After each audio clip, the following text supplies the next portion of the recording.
Even my dreams are soaked with gloom. Joe, please, I don't have your money. Come on, Baron, you know the game. You pay for peace of mind. Can't you just look the other way this week, Joe? Is there only pain and suffering in this world? You pay one way or another. Please, Joe. How long have we known each other? Is there only pain and suffering in this world? Not to give you another beating, Baron.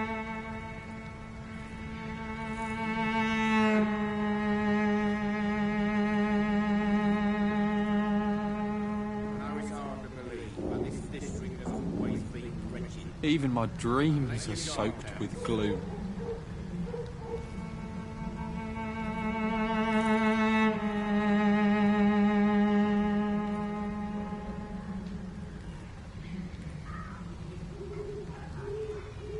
I know it's hard to believe, but this district has always been wretched. Even my dreams are soaked with gloom.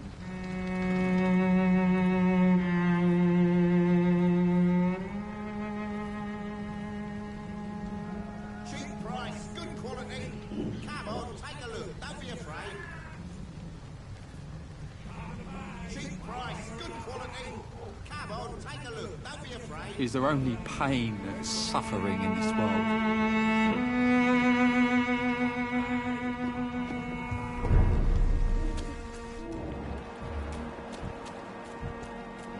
I should never have taken up my...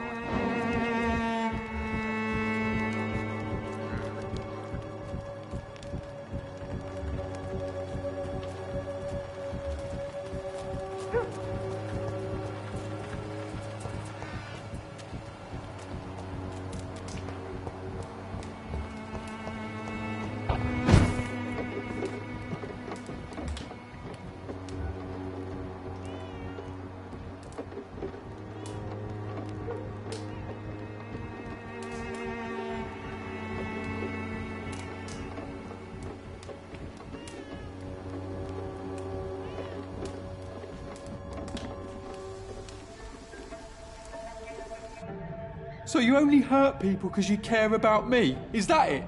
Don't be such a brat. I'll do what I must to provide us with food and medicine, that's all. Mum would never have let you bully an old friend like Mr. Lewis. Shame on you. Harry, I'm your father and I love you. But don't you ever speak to me like that again. What? You're gonna beat me too? Jesus. Give me patience.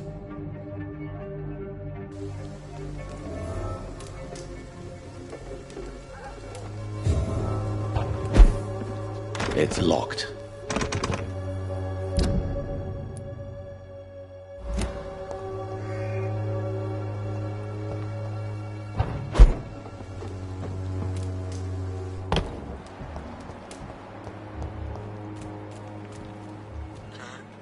Cheap price, good quality.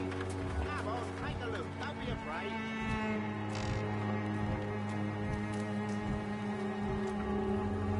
You again? What do you want this time?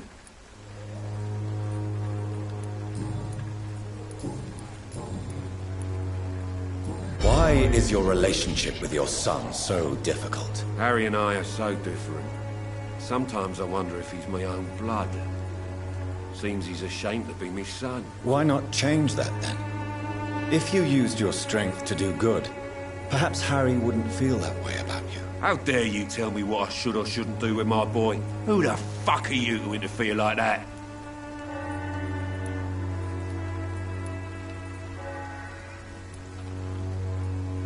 I mean no harm to your family. But if you want my advice, this is no place to raise a child. No matter where we live, Harry will always be sick and frail. At least here, I'm respected. And no one will ever dare touch him. Why do you keep on working for the gang, Joe? You know it doesn't suit you. It's true, I hate this job. And I know I made some bad choices, but I'm a wet boot boy now. People won't forget it. You could leave tomorrow. Start another life in another town. That's easy for you to say, Doctor. We are poor. My son's weak, and there's no way he'll endure another disappointment. Harry doesn't seem happy living in Whitechapel. Why did you make him come here? I've always put my son's interests above everything else, whatever he may think. Our house is small but affordable. The walls are thin, but the door is solid. You really love your son, don't you, Mr. Peterson? He's my pride and joy. Even if he hates me for the choices I make and pushes me buttons more than he should. Do you have any regrets? Only one. Not to have my beloved wife by my side. She died when Harry was little. My sweet Jane. She gave the boy confidence. Since the criminal nature of your job means you could be arrested, are you not afraid of what would happen to your boy if you were? No one will ever take my son away from me. If that ever occurred, I'd hunt the bastard down and rip off his head with my bare hands.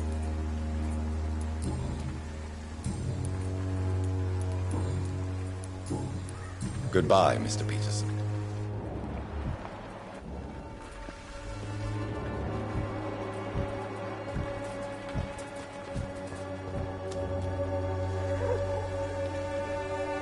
Don't be shy, handsome. What can Christina do for you? I'm not looking for what you're selling. But I'd like to ask you a few questions, if I may. I'm a doctor. Dr. Reed. All right then, but be quick. Though I usually get paid when I open my mouth. Do you know Nurse Dorothy Crane from the Pembroke Hospital? Anything you can tell me about her would be helpful. I don't know her, but I know her name is Dorothea Crăciunescu. She came from Romania like me and many others. You seem to respect her. Dorothea helps the sick people of Whitechapel. Everyone should respect that. Christina, have you been examined? The epidemic is spreading fast in London, and you could be exposed. Or expose others. I don't like doctors or hospitals, but I don't like you asking questions. You can put your own life in danger, that's your decision. But what about your clients? If you're contaminated, you will put them in danger too. And you think that would worry me? If you knew the men I deal with, their health would not be what you'd worry about. Tell me about yourself. Are you joking with me? People don't usually come to see me for conversation. I have no interest in your work. I am, however, curious as to what led you into this career. Short story. The war, exile, and England. This country is not especially welcoming. I've been refused many jobs because of where I am from. I had few options left. I always thought I was the master of my own fate.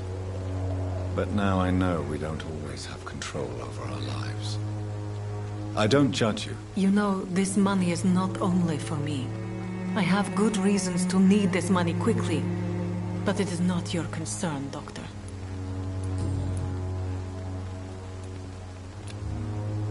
Goodbye, miss. Take care of yourself as best you can.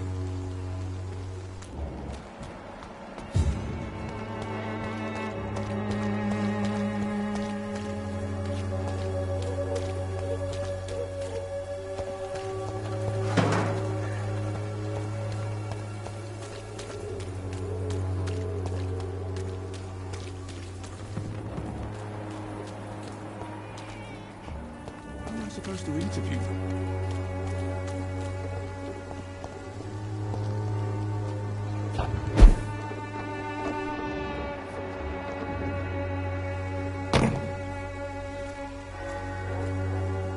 Excuse me, sir. Are you familiar with this part of town? Name's Clayton Darby, reporter. Sorry, I'm new to Whitechapel. But perhaps you could help me since you're a journalist. My name is Jonathan Reed. Dr. Reed, the famous surgeon.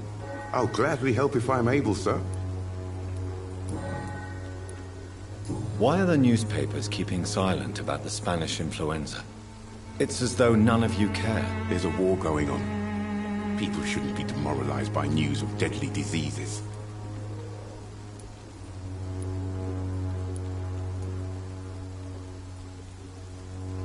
It's a disgrace. People are left to die alone. No one is properly informed of the risks. These are bad times indeed. So much for the glorious British Empire. What is a journalist doing in this borough after sunset? He goes where none of his colleagues would dare to go, to inform the country. So you risk your life to reveal the truth.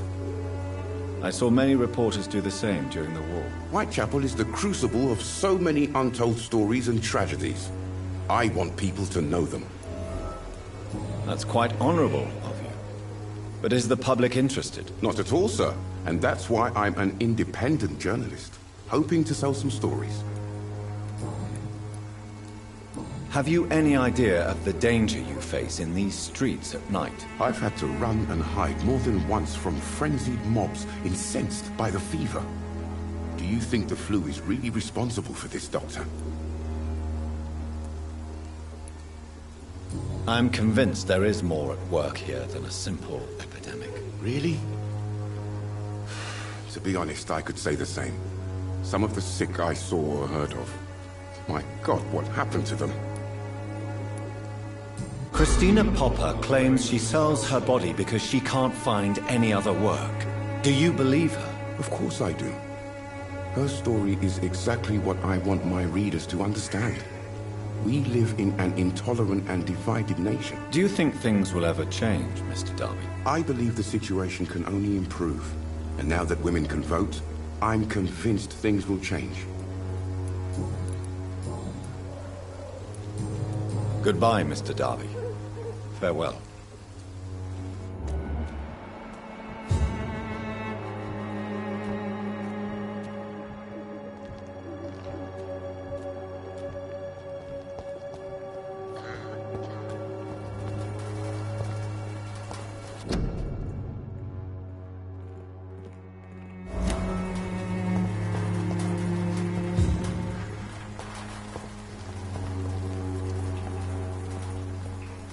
Good evening, miss. I'm Dr. Reed. I'd like to ask you a few questions.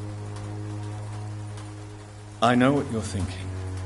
A tall stranger who meets a girl in the street at night. It reeks of the penny dreadfuls. But I mean you no harm, truly.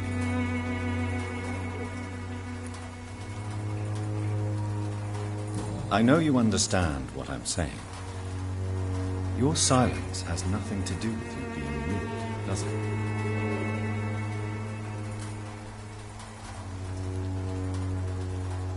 Melia, I know you work for Dorothy Crane. Please tell me about her secret dispensary. A stubborn and mute comrade.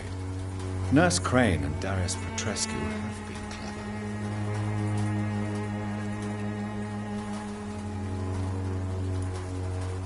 Very well. Goodbye, then.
Forgive my interruption. Do not apologize, my son.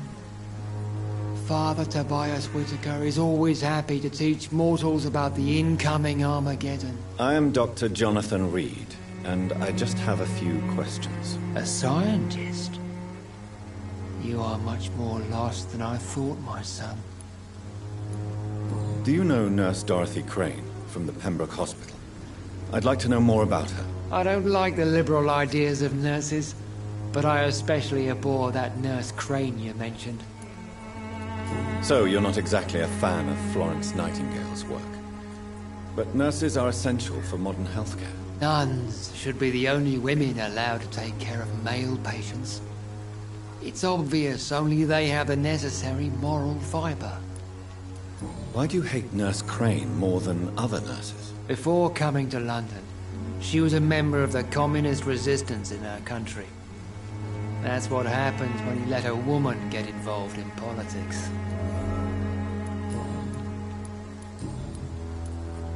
What do you mean when you say that I am more lost than you thought? All scientists are entangled in a world of causes and consequences, and most of them can't see the plain truth. Quite a judgmental opinion, if you ask me. But what do I know? Blinded by science as I am. But you are seeking answers, aren't you? Answers about the Armageddon about to strike the city. Answers about the hidden truth. Well, I suppose I can spare a few minutes listening to your so-called truth. As a doctor, you must be aware of the decimating epidemic. But let me tell you that this so-called Spanish flu is just the beginning of the end. What do you mean? The beast is finally revealing itself, corrupting the flesh and the heart of men. With my own eyes I have seen them, those minions from the abyss.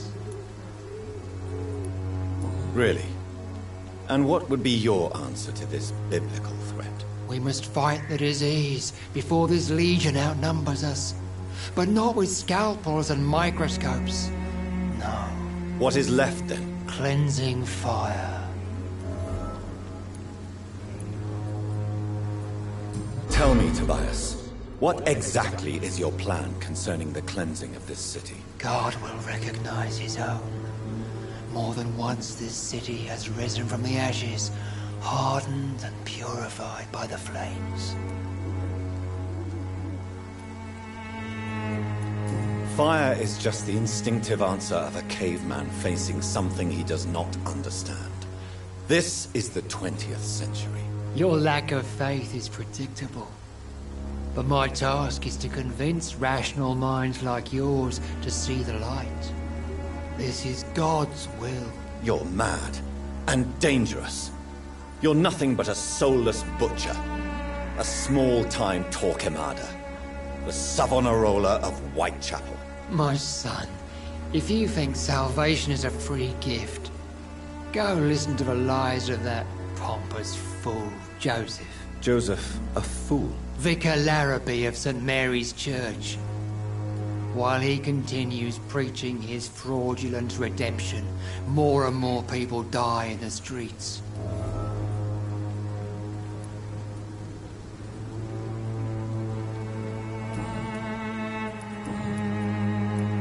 Have you any friends? Any family left in these terrible times? No. But I have a disciple I see as my son. He is so devoted. I sent him to preach the good word in the heart of this corrupted city. Where did you send him? I sent Samuel to the Stonebridge Cemetery, where the pestilence and evil grows night after night. You sent him on some preaching crusade during the epidemic. As a true believer, Samuel will fear no evil while he walks through the valley of the shadow of death.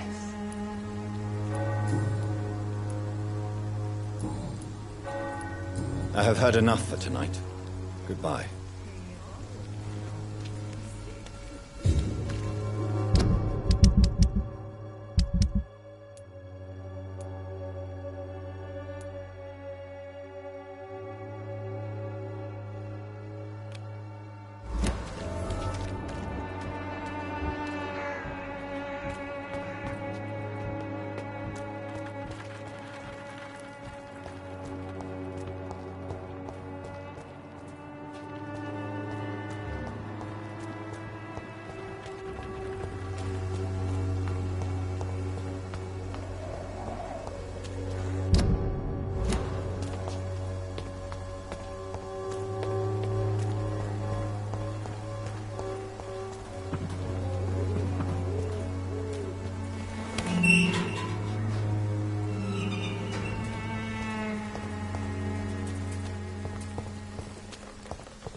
Good evening, sir.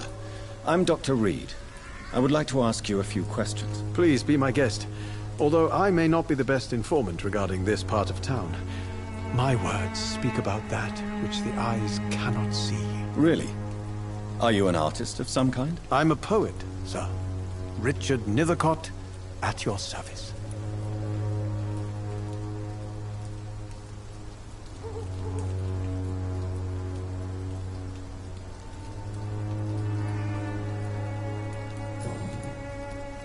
Are you aware that your life could be in danger in this part of town? But this is where I must be to feel the real beat of the city. I had to come, see it for myself, alone. I understand your need for solitude, but it's not safe around here. I don't care. I don't have many friends, Doctor, and my family despises me. If some misfortune came upon you, who would be here to help you? Well, you, for a start, my dear Doctor.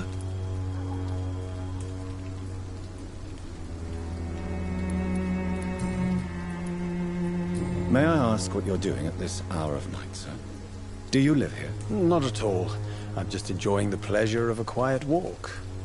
Though night talks are always preferable, if you ask me. Especially with strangers. But are you not afraid of the epidemic? Oh, why should I? I see some equity in the Spanish flu. No flesh should be saved, say the scriptures. Good or evil, rich or poor, all are equal in the eyes of the flu. If you say so. But as a physician in a time of epidemic, I must caution you to avoid unnecessary exposure, sir. Thank you, Doctor. But we both know the seeker of truth has to go boldly where the weak dare not. What are your thoughts on the terrible situation in this city? Terrible, you say? No. Of course, the death of so many innocents is a tragedy. But the scourge has not been all bad for the city. Oh, no, sir. What are you talking about? Do you remember London before the flu? Noisy, cacophonic, quiet nowhere to be found. And now, listen to this oddly peaceful silence. Yes. The enjoyable silence of the grave. You have a unique perspective on the situation, I must admit. Most people fail to understand my perspective. I don't blame them. But how could I call myself a poet if I veiled my feelings? I'll leave you alone, sir.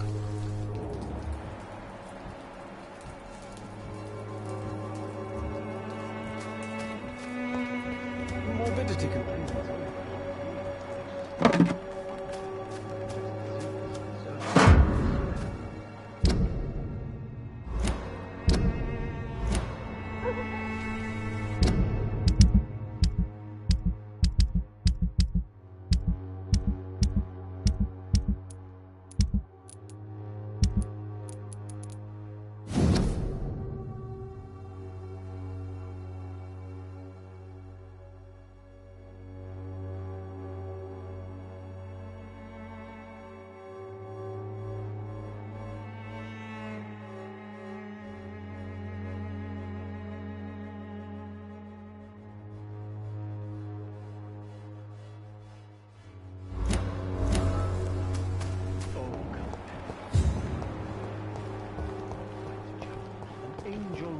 flesh, I tell you. Good evening, Mr. Nethercott. And good evening to you too, my good sir. Can I be of any help? Tell me, Mr. Nethercott, why seek inspiration in Whitechapel? The place is not beautiful per se, but how to explain it? Stirring and challenging. Do you not think it a little morbid? On the contrary, sir. Whitechapel is full of life, full of beauty. Just like my dear muse, the wonderful Camellia. What can you tell me about Camellia? Not much. And that's the beauty of it. She can't speak, you know. She's a locked mystery who exhales kindness and sweetness. Perhaps you're just afraid to find out the truth about your muse. One day, perhaps, I'll ask her to come with me. But will she still be my wild flower of Whitechapel if she moves uptown? And have you ever tried to learn more about her? Where she lives? How she survives? Whom she may know? Maybe I prefer she remains an enigma. Reality can be so dull, don't you think? In what way, exactly? The struggle by gaslight, the barren smiles and the arid hunger under the rain. If you say so. Such vibrant antagonism and vivid paradox. The stripped humanity raged across each street. Vivid, of course, yes. And what about the poignant distress? Oh yes, the poignant distress. You see what I mean, don't you? That's what I want to write about, and that's what Whitechapel is made of. Did you know the Mute Florist is a member of a secret society? No, I didn't. But I thank you for this information, sir. For it only enriches the mystery surrounding the precious camellia. Are you not curious? Is there not more you wish to know? That girl has not an ounce of malice in her. Whatever she may be hiding, it's certain to be for the benefit of most, if not all. I fear you are a hopeless romantic, Mr. Nethercott. Guilty as charged, Dr. Reed. You don't really make a living from your scribblings, do you, Richard? No, sir, I don't. I work so hard. I put all my time, my energy, my devotion into the precise carving of words.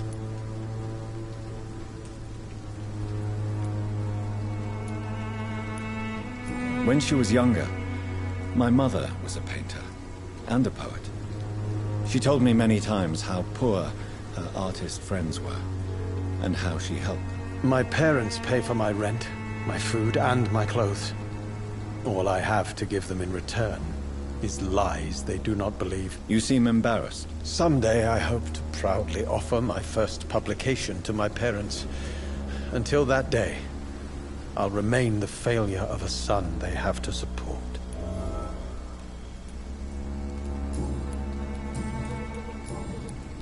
I'll leave you alone, sir.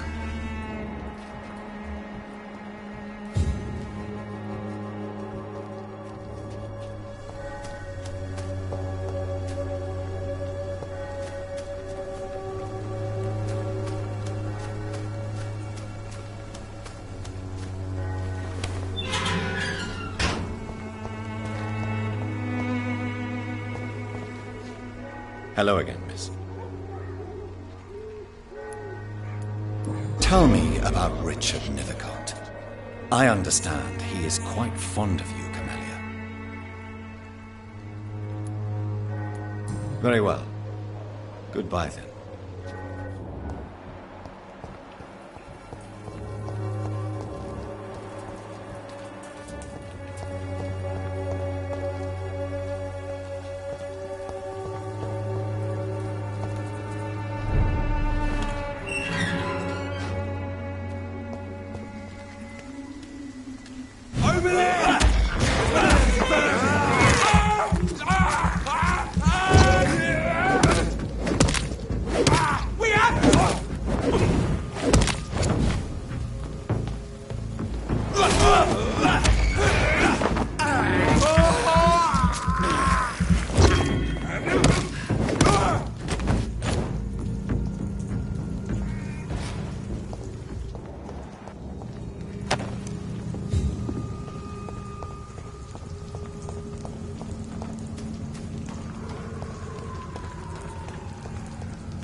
All right, time to make some more of that miracle stew. Where is the burner?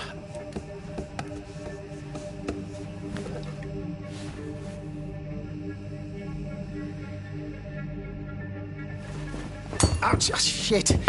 Ow! Oh, shit, no more chlorine. Well, the next batch will be a little less miraculous, that's all.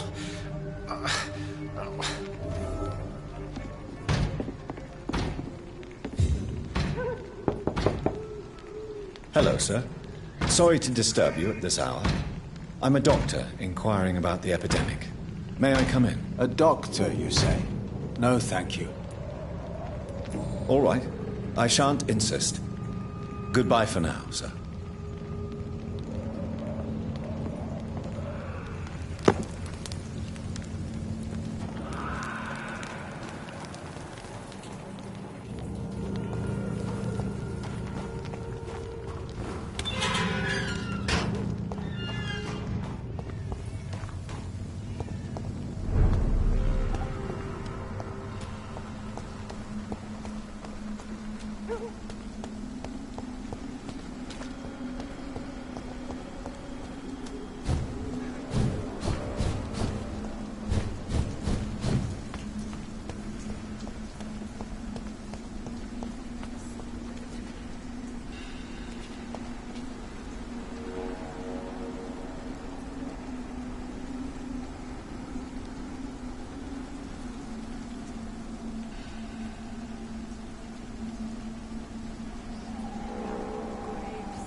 Are you all right, Miss Shun? My name is Xiao Shun. This is the proper way to address someone in my country. I do apologize, Xiao Shun. Are you all right? Yes, I am. This is the only place where I can find some kind of serenity. Some way to remember my dear Matthew. Do you know Nurse Dorothy Crane from the Pembroke Hospital? I'd like to know more about her. Sorry, I don't know her. Tell me how your husband died, Xiao Shun. Matthew died of the Spanish flu, like so many others. It's a mundane cause of death these days, but for me it meant the end of the world. At this time, there is so little medical science can do to defeat this terrible epidemic. I'm truly sorry. The worst thing is not his death, even if it tears me apart. The worst is not to have seen it coming, to have lost him so quickly, even before realizing it. Did he hide his condition from you? Matthew was a smiling type, a happy sort. Everything that I am not. Did he laugh at his death to come, or did he not realize what was going to happen? I'll never know. The Spanish flu may be the worst disease mankind has ever faced. Why are you blaming yourself? You don't understand. I didn't know he was so sick. I didn't realize the gravity of his situation until it was too late. As harsh as this sounds, we are all equally vulnerable to this awful disease. It can take the strongest man in just a couple of days. I never said goodbye to Matthew. We never realized how bad it was. We laughed about it even. He always made me laugh. Now I don't have enough tears to shed. Are you on your own? Do you have any friends or family who you could be with? I have family and friends, but I need to be here alone. One day maybe I'll go back to them, but not now. I need silence, and I need sadness.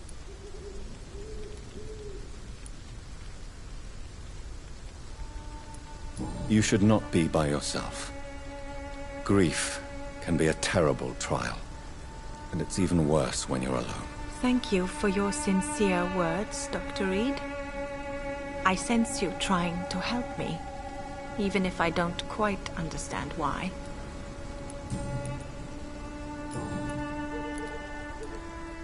You realize you can't stay here forever, don't you? Eventually, you'll have to leave the cemetery. Why? Why should I go? Since this is the only place I can find peace of mind. But you're not dead. There is a difference between visiting the dead and staying with them. You sound like you're no stranger to the pain I feel. Let's just say, I too have a good reason to visit cemeteries at night. Please accept my condolences for your loss then, Dr. Reed. Are you a doctor yourself? Is this why you feel so guilty for not saving your sick husband? No, I am not. But I still need to blame someone for Matthew's death. And who else, if not his wife, who did not see it coming? I'm a physician, one of the best in the country. But I was unable to save my own sister, Mary. She died in my arms. Why tell me this? Is it supposed to make me feel better? No. But I wanted you to know that you have done nothing wrong. Unlike me. May I ask what caused the death of your sister? You could say she was also killed by a terrible disease. A disease I have sworn to fight and cure, no matter how long it takes. Thank you for sharing that with me, Dr. Reed. Maybe it's time we start to rebuild our lives, you and I. You should go home now. I think you're right. Cemeteries are for the dead, for they need silence too. Thank you for your honesty and your wisdom, Dr. Reed. Thank you for your company, Xiaoshun. Take care on the way home. Maybe I'll see you again in Whitechapel. Goodbye for now. Goodbye for now. No, you can trust me. Why have you not spoken to me?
I have this thirst for blood.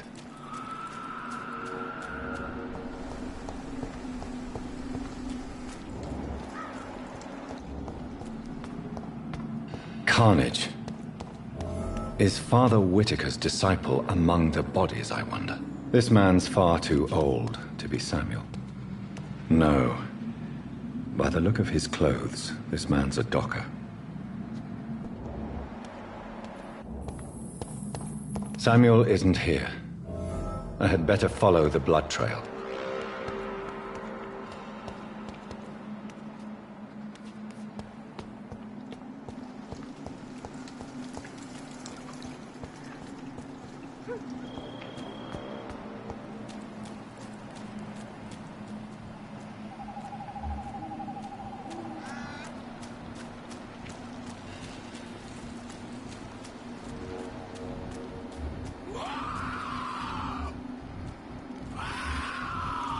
As I feared.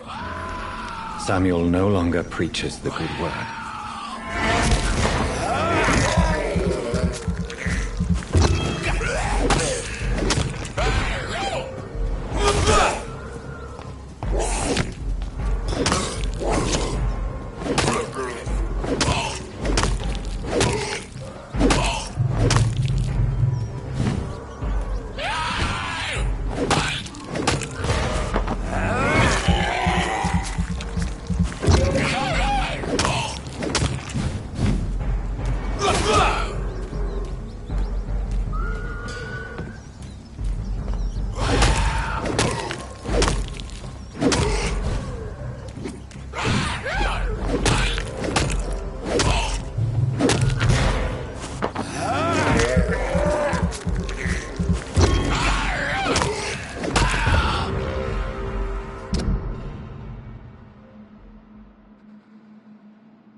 This is despicable.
Good evening, Mr. Whitaker. It's Father Whitaker, my son.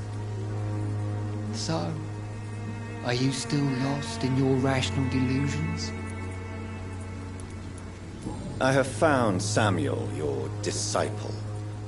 I am afraid I have bad news. I already expected the worst. He should already have come back.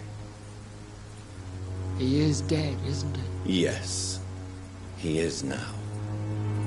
The epidemic took him. Samuel steadily made donations to our cause. He would have rewarded you himself if you'd found me in that awful cemetery. Please accept this money.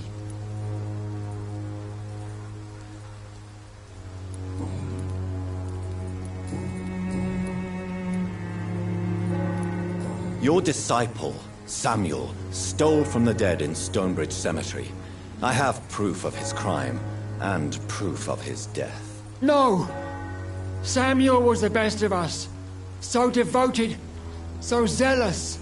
He gave all he had for the cause. He tirelessly preached the good word.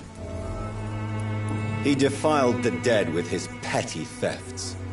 That's how he financed your misguided crusade. Think what you will. When this city is saved, he will be praised for his devoted fortitude. He walked boldly into the mouth of abomination. Your precious Samuel used you. He was an immoral crook. If that's true, then he will be my burden to bear during this endless night.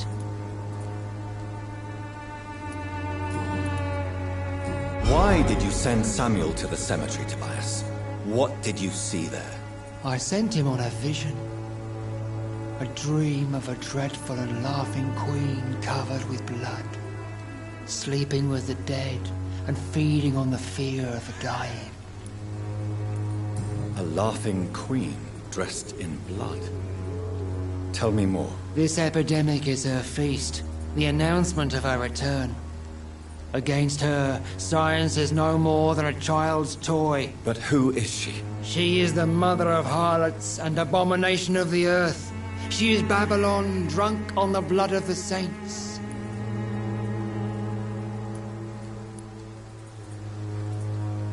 Why? You... Good evening, Mr. Whitaker. It's Father Whitaker, my son. Tobias Whitaker, confess why you burnt those people alive. I have done what no one was ready to do. I will smite the flesh of the unclean to protect the righteous. You are just another heartless murderer, exploiting the epidemic to kill with impunity. No! No. The only way to contain the spread is to strike at the source itself. The proliferating sick. You're not the savior of London. You're just a glorified sadist. I take no pleasure in this awful cleansing, Dr. Reed. I am only driven by the thousands of innocents I save each night. I have heard enough for tonight. Goodbye.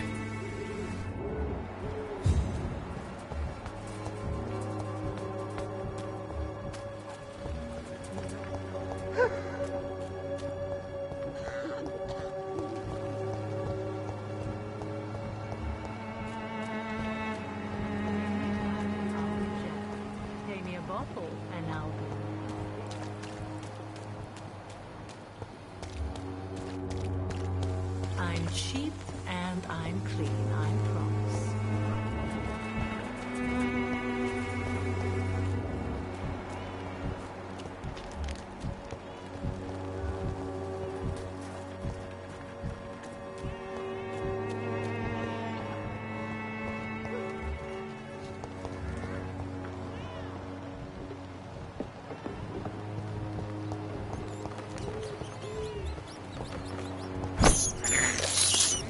I have this thirst for blood. I cannot enter.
Good evening, Harry.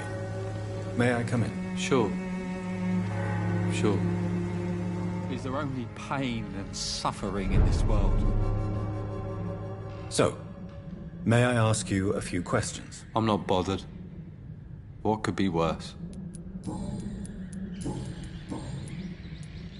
You and your father have a difficult relationship, Harry. Tell me, did he ever hurt you? No, never. My father can be brutal and rude, violent even. But he never touched an hair on my head. What is going on between you two, then? It's his job, if you can call it a job. He bullies people. Men and women we know, like poor Mr. Lewis. It's just not right. Would it ease tensions with your father if he got an honest job? Because he tried, you know. I can't say. I'd be glad if he dropped his thuggish activities. But I'm not sure it would be enough. Why is that? Sometimes I suspect it's me, Dr. Reed. Or it's this life. It's like I can't find my place.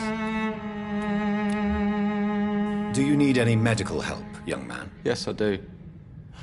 I feel so tired. I don't know if it's the epidemic, but everything seems so hard. You'll feel better with this. But you need to get a grip, young man. Medication alone won't cure melancholia.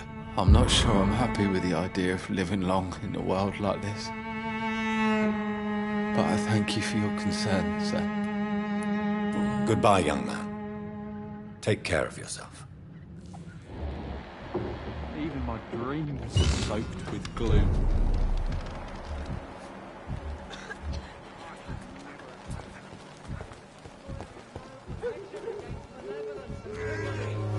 Good evening, Christina. Change your mind, Mr. Reed?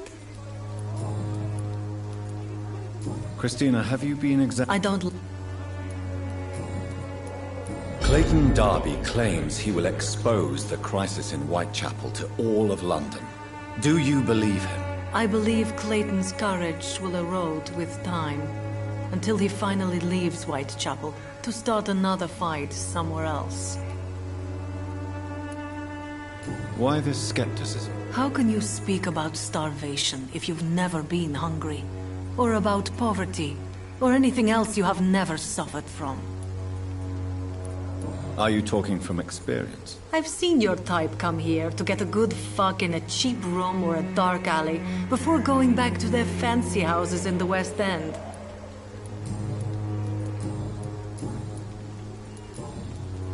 Goodbye, miss.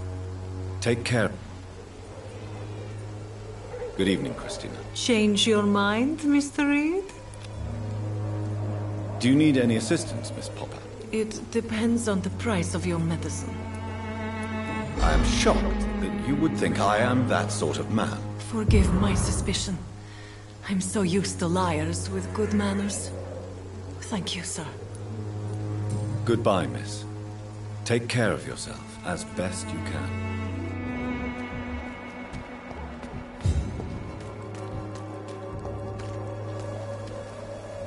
Good evening, Doctor. Can I help you?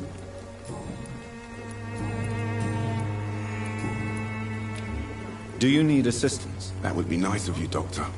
Who knows what I may have caught during my investigation. If you persist in investigating the most pox-ridden boroughs of London, you must accept the risks. Thank you, sir. Goodbye, Mr. Darby. Farewell.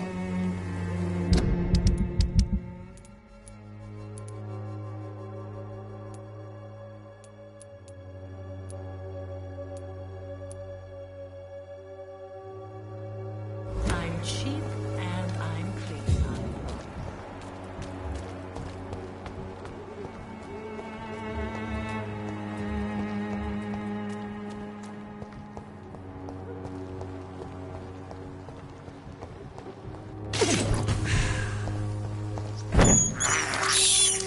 I can't believe I'm doing this.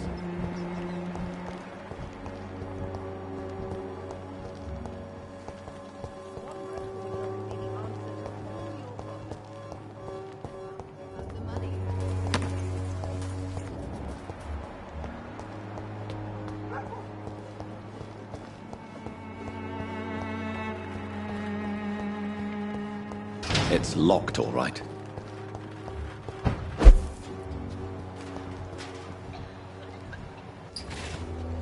How are you, boy? I'm not your boy, all right? Now piss off.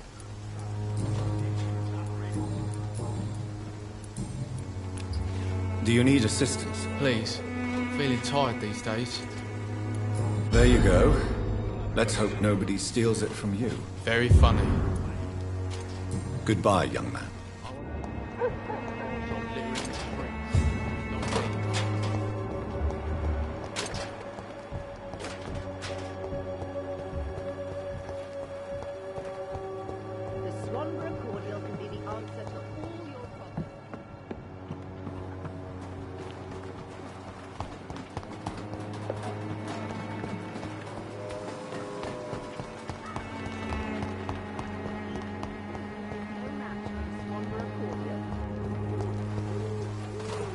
Good evening, my dear colleague.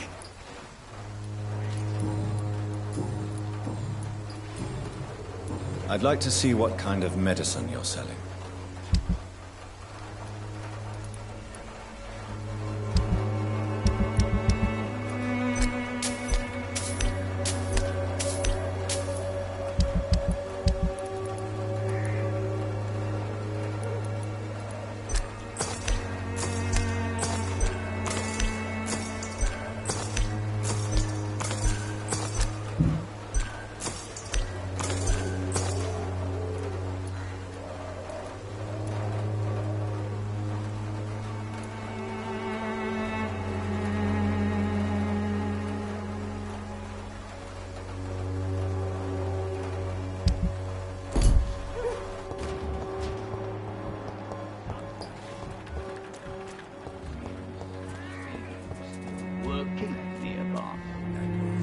Mr. Bates. Evening, Doctor.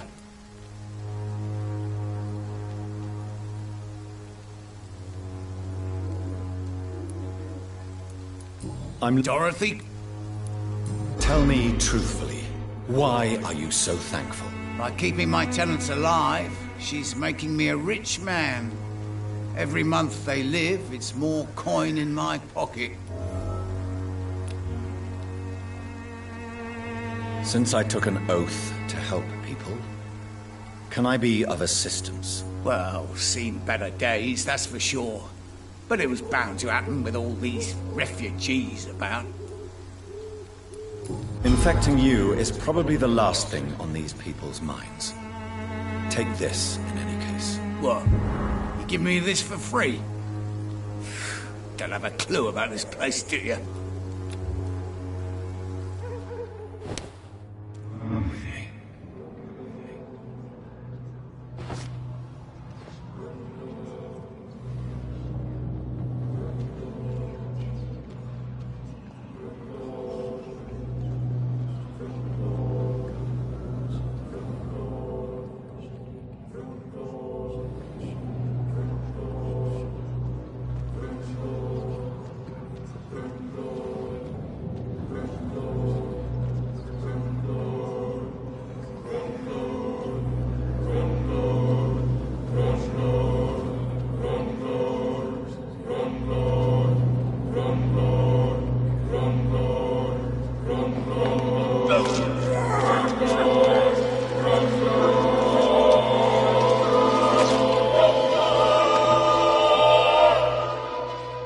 Was I that evil to deserve such punishment?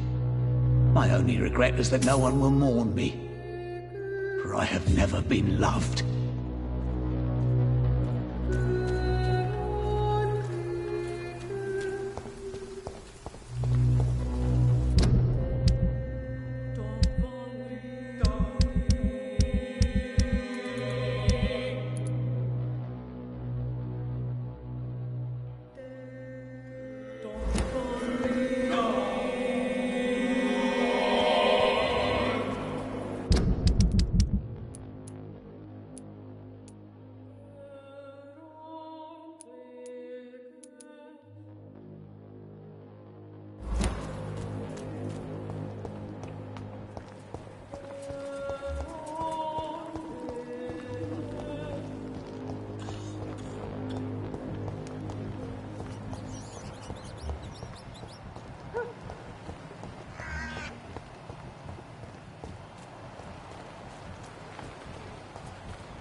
protection against malevolence and trickery. You are blinded by your...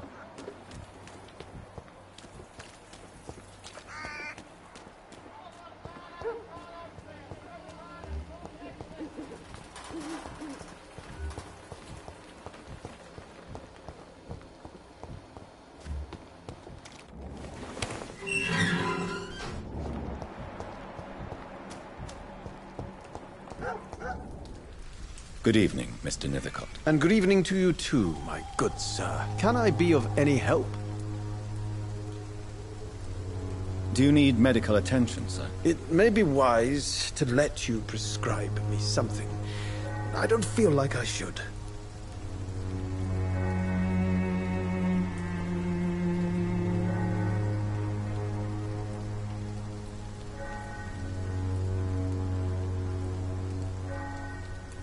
I understand your appetite for words and macabre beauty, sir. But you should be more careful. The nutrition of my mind is more important than my physical health. But I appreciate your concern, sir.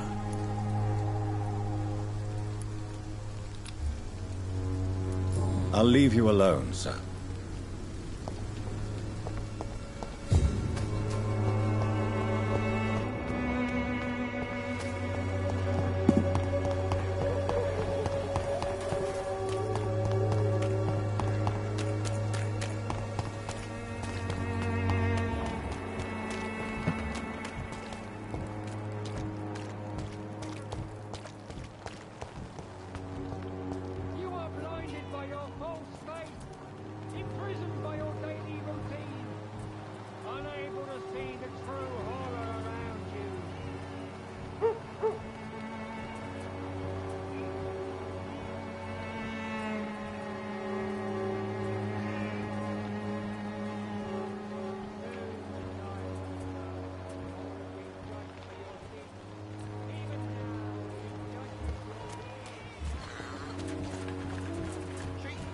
Good quality.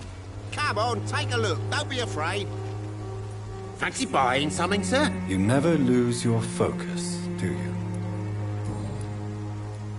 What do you know of Harry Peterson? The boy seems so fragile. Not like his father at all. Harry's a good boy, but he spends most of his time complaining.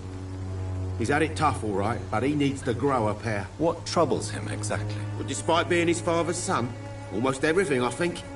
He never wanted to come to Whitechapel in the first place. Hates this place more than most of us. Right then. Show me what you have.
Good evening, Harry. May I come in? Sure. Sure. Is there only pain and suffering in this world? So, may I ask you a few questions? I'm not bothered. What could be worse?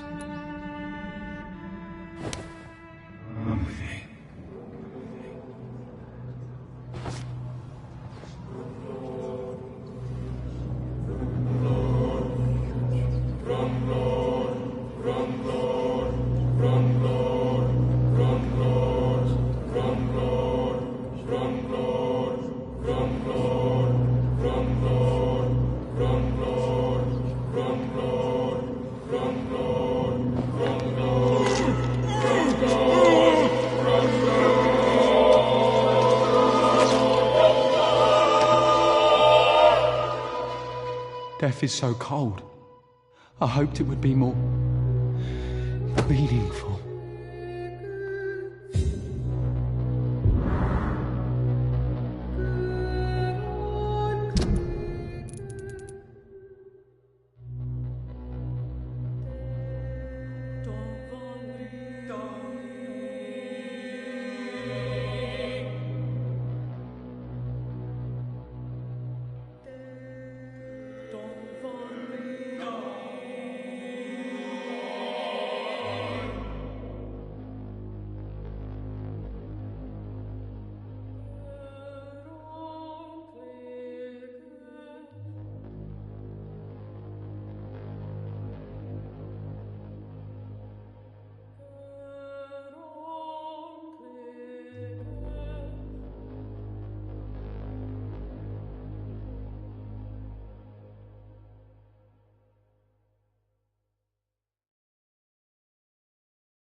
This is despicable.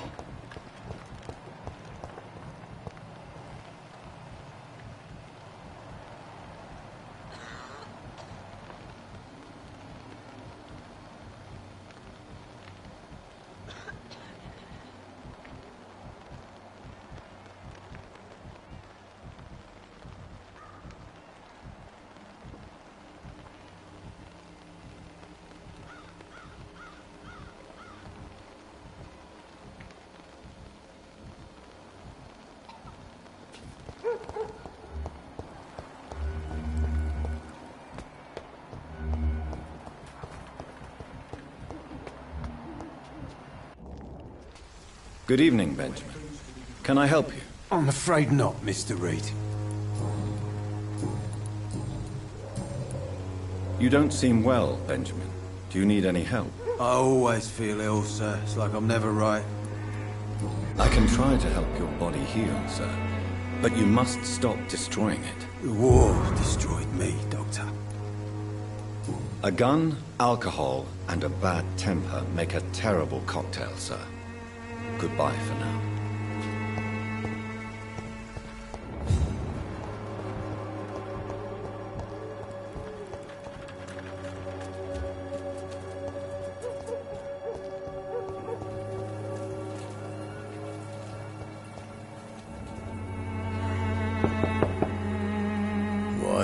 What do you want? Leave me alone. Good evening, sir. I'm Dr. Reed. I'm looking for Nurse Dorothy Crane. There is no Dorothy Crane here. Now goodbye. I'm afraid this medical leaflet says the opposite, sir. Really? Well, I'm afraid I'm going to close this door right now. Go bother someone else, Mr. Doctor. To enter that house, I must discover who this man really is. Maybe I could start by observing what he's up to.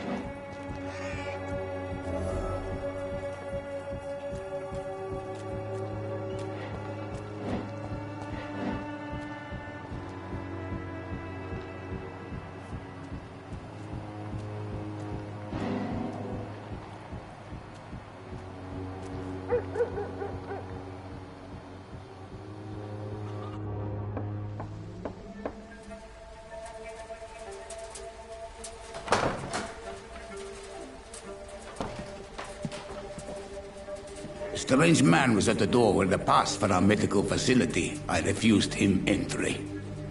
Darius, how could you know he didn't need our help? His clothes were too finely tailored to be for Whitechapel. Perhaps just a friend of that stray poet who is always about. Richard Nithercott? No, not of the same cloth, this man. I suspect some machination from that journalist. Clayton Darby. Is he still asking questions? Yes. I saw him drifting around St. Mary's Church. I swear he is tracking me just downwind.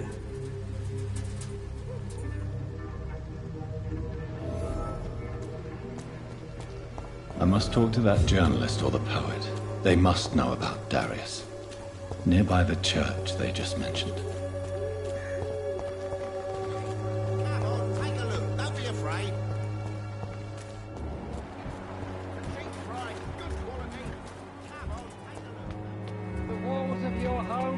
Protect you, for there is no protection against malevolence.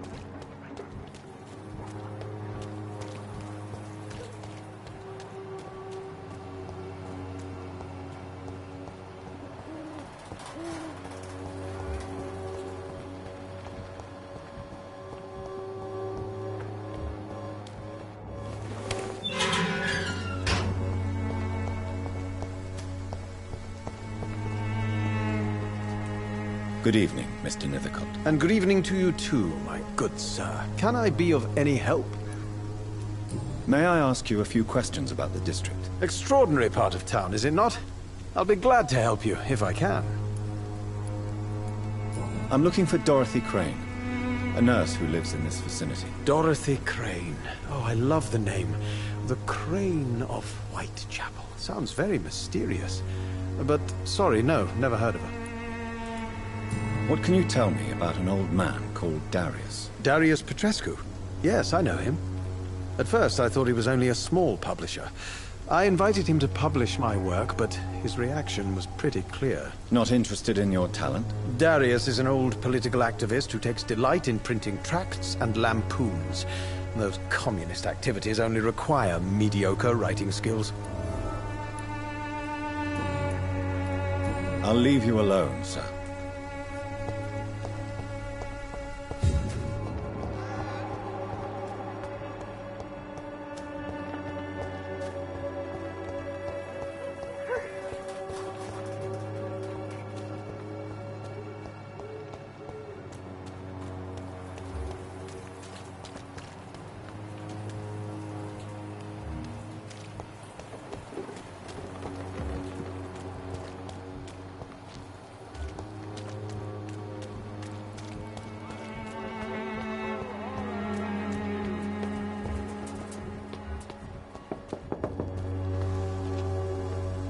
Good evening, Doctor.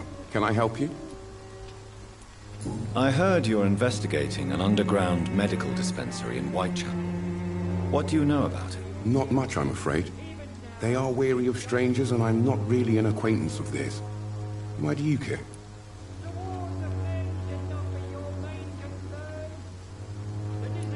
I'm afraid one of the nurses from the Pembroke Hospital may be involved with unsavory activities. Ah, could it be Dorothy Crane? Without a doubt, you are a damn fine journalist, Mr. Darby. What do you know of her accomplice, a man named Darius? I don't know much about the man. He's very cautious. Never goes out. Doesn't seem to have any friends or family. He has no relatives at all? No. Except for that strange man, a poet named Richard Nithercott, who sometimes comes by. Darius would never let him in. Where can I find this Mr. Nithercott? He spends most of his time lurking around Whitechapel, talking to himself or declaring verses. These days, you can usually find him behind the church. He never goes out? No. A few days ago, he unexpectedly did. I followed him, but it was just a ruse to keep me away from his house. Really? How do you know? He went to the nearest mailbox, but just before posting his letter, he ripped it up and threw it away.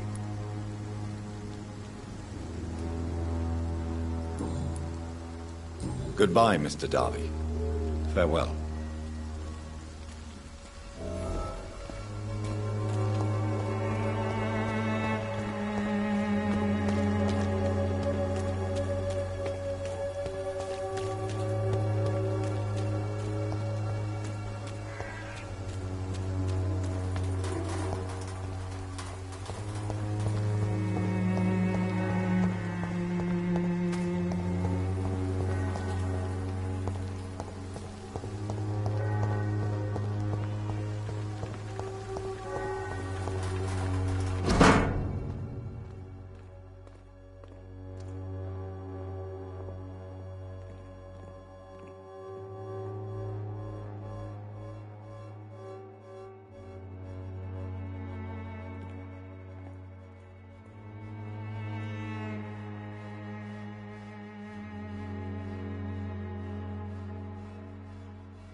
The content of Darius' letter to his children could give me more leverage to enter. Darius is a bit less of a mystery now. It should not be that difficult to incite him to let me in.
I can't believe I'm doing this.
I'm sure Albert would like to know he's been accepted by the Wet Boot Boys.